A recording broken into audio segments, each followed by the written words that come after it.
धन्यवाद करता हूं एसोसिएशन की ओर। मेरे साथ मैं Vinod Kohli, general secretary contractor association Jammu province, मेरे साथ में दीगर जम्मू इरिगेशन फ्लड कंट्रोल के अध्यक्ष भी यहाँ हैं और साथ में पीडब्ल्यूडी कंट्रैक्टर एसोसिएशन के महासचिव हैं। आगे हमारे यहाँ चेयरमैन साहब भी हैं, पुराने सीनियर कंट्रैक्टर्स हैं। इनके साथ दो तारीख को जो डिमॉन्स्ट्रेशन हमने इरिगेशन कम्प्लेक्स के अंदर किया था, उसी सिलसिले को आगे बढ़ाते हुए आज का ये वार्ता हम यहाँ कर रहे हैं। उसको हमने जब डिमॉन्स्ट्रेशन किया था तो आप सबने देखा था जो हमारा बर्निंग इशू था फ्लड कंट्रोल के जो टेंडर्स थे उसके बारे में। उसके बाद हमारी वार्ता जो है chief engineer irrigation flood control Jammu Manoj Gupta ji से हुई, जिसमें हमने अपने जो प्रॉब्लम्स आ रही थी, हमें जो एप्रीहेंशन थी, जो हमने प्रेस मीडिया को भी बताई थी उस दिन, और उसका आप लोगों ने अच्छी तरह से सबको बताया। इसके लिए भी मैं आपका धन्यवाद करना चाहता हूं। और उस सिलसिले में जब फ्लड कंट्रोल के चीफ इंजीनियर साहब से हमारी बात हुई, वहाँ सुपरिटेंडिंग इंजीनियर भी थे, एक्सिन भी थे, तो उन्होंने एक चीज़ बताई कि हम जो ये साकी का SASCI, ये जो साकी है ये प्रोजेक्ट, इसका जो फंड्स हैं वो सिर्फ अगस्त महीने तक ही हैं। जैसे कि मैंने उस दिन भी बताया था आप, जो फंड्स अवेलेबल हैं अगस्त महीने तक, उसी के तहत जम्मू, अखनूर, कठुआ सारी जगह पे ये टेंडर्स इनवाइट किए गए हैं, जिनकी मियाद उन्होंने रखी है 90 दिन। 120 दिन थे तो वो फिर 90 कर दिए, 90 वाले 75 कर दिए। खैर उस इशू में मैं नहीं जाऊंगा। जो एक इशू हमारा बचा है वो जो अगस्त में ये फंड सारे लैप्स हो जाएंगे और कोई भी कंट्रैक्टर जो है अपने ड्यूज जो है वो अगस्त महीने के बाद क्लेम नहीं कर पाएगा, ना ही उसकी पेमेंट रिलीज होगी। ये एक कंडीशन जो थी जिसका वो एफिडेविट ले रहे थे, उस पर हमें अधिक आपत्ति है।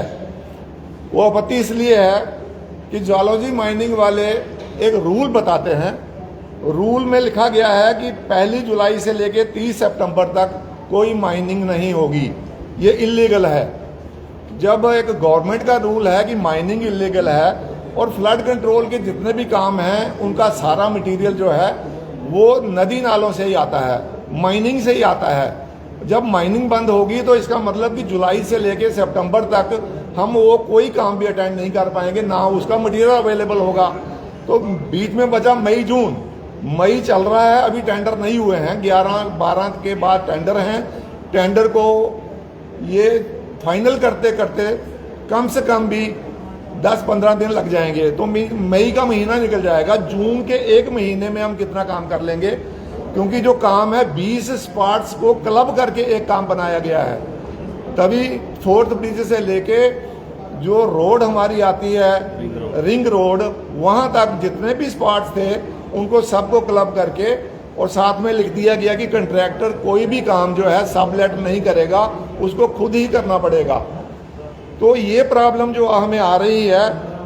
और दूसरी बात जो मैं यहाँ आपके सामने रखना चाहता हूँ, रूल भी गवर्नमेंट बनाती है और गवर्नमेंट के रिप्रेजेंटेटिव शरेआम रूल को तोड़ते हैं, कोई पूछने वाला नहीं है। गवर्नमेंट का रूल है जिसपे हमारी 19 के पहले की करोड़ों रुपए की लाइबिलिटी फंसी हुई है, क्योंकि ए नहीं थी, TS नहीं थी। ए कार्ड गवर्नमेंट ने करनी है, TS चीफ इंजीनियर ने करनी है। और फिर उन्होंने आर्डर निकाला था जिस काम की ए कार्ड नहीं होगी, TS नहीं होगी, फंड्स नहीं होंगे, उसको टेंडर नहीं किया जाएगा। अब ये इनकी NIT पे आपको मैं बता देता हूँ, लिखा हुआ है अंडर प्रोसेस। ए कार्ड नहीं हुई है, जो गवर्नमेंट ने करनी, कब करनी है, क्यों करनी है, उनको पता होगा। टेक्निकल सैंक्शन तभी होती है जब ए कार्ड होती है। टेक्निकल सैंक्शन भी नहीं है, वो भी नहीं है।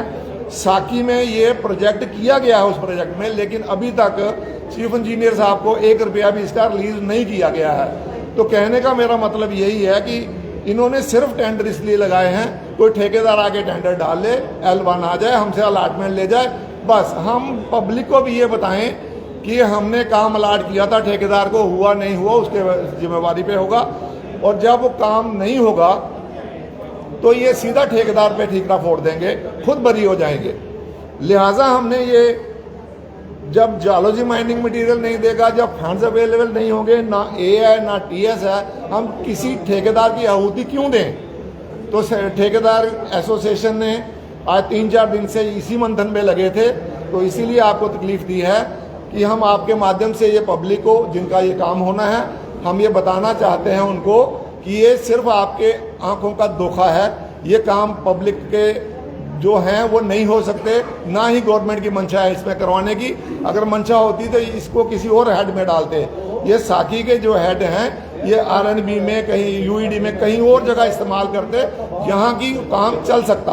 ये फ्लड कंट्रोल में इस प्रोजेक्ट को लाया गया, ये सिर्फ आईवाश है, इसके अलावा मैं समझता हूँ कि कुछ भी नहीं है।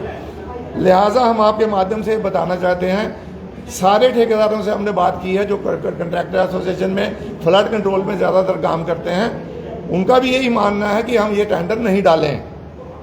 जब हम नहीं डालेंगे तो पब्लिक भी ये सोचेगी कि शायद ठेकेदारों ने अपनी मैनिपुलेशन की है और ये टेंडर नहीं डालने। तो इसीलिए हम ये बताना चाहते हैं आपके माध्यम से कि चूँकि ये जिम्मेवारी सिर्फ ठेकेदार की होगी, इसलिए हम नहीं चाहते कि किसी ठेकेदार की आहुति लगे और उसके बच्चे जो हैं सारी उम्र रोते रहें कि ऐसा क्यों हुआ। तो ये टेंडर हमने बाइकाट करने हैं। अगर कोई ठेकेदार टेंडर डालना चाहता अपने लेवल पे डालेगा, जैसे मैंने परसों में बताया था। अब ये फर्म डिसीजन है एसोसिएशन का कि ठेकेदार ये टेंडर ना डालें, ताकि ये जो काम है ये किसी और प्रोजेक्ट में गवर्नमेंट डाले, तब हम टेंडर डालेंगे, जब हमें पूरा टाइम दिया जाएगा। अगस्त के महीने के बाद कोई पेमेंट नहीं होनी है, ये हम बर्दाश्त नहीं कर सकते, लिहाजा नहीं करेंगे। तो एक और चीज़ मैं आपके सामने रखना चाहता हूँ। पिछले हफ्ते लास्ट में एक दीवार गिरी थी जम्मू बांध तालाब के पास। वहाँ एक हमारा छोटा ठेकेदार है, उसने माइनस पे काम लिया था। बेरोजगारी आपको भी मालूम है बहुत ज़्यादा है, और कुछ जो पढ़े लिखे लोग हैं वो भी नया कार्ड बनवा के मार्केट में आ जाते हैं, एक्सपीरियंस भी कम होता है, और अफसर उसका कार्ड बना देते हैं। तो वो जब टेंडर डाल देते हैं उनको पता नहीं चलता कि कैसे करना है क्या नहीं, एक काम करके छुट्टी कर देते हैं। इस काम में ऐसा था कि पुरानी बनी हुई 60-70 साल पहले की एक दीवार बनी हुई, वो नीचे से खाली हो चुकी थी। जैसे ठेकेदार ने काम शुरू किया, वो हालांकि अगर ये 10-15 मिनट पहले गिरती तो शायद ठेकेदार की भी कैजुअलिटी हो सकती थी, वो भी उसी स्पॉट पे खड़ा था। उसके निकलने के बाद लेबर काम कर रही थी, वो गिर गई दीवार। एक हादसा है, अनफॉर्चुनेट है, जिसकी हम मजम्मत करते हैं।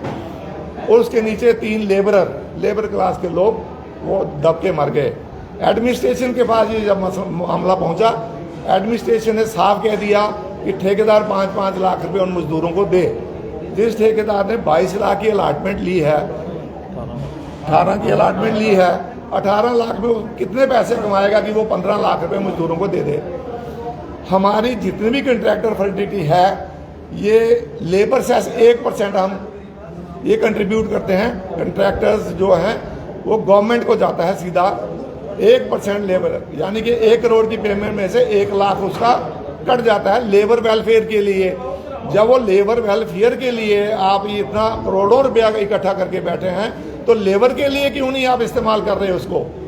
एक इंडिविजुअल को आप कह रहे हैं, दबाव डाल रहे हैं इंडिविजुअल पर कि अगर हादसा हुआ है, एक्सीडेंट है, अगर एक्सीडेंट में कोई मारा जाता है तो गवर्नमेंट का फर्ज बनता है कि उस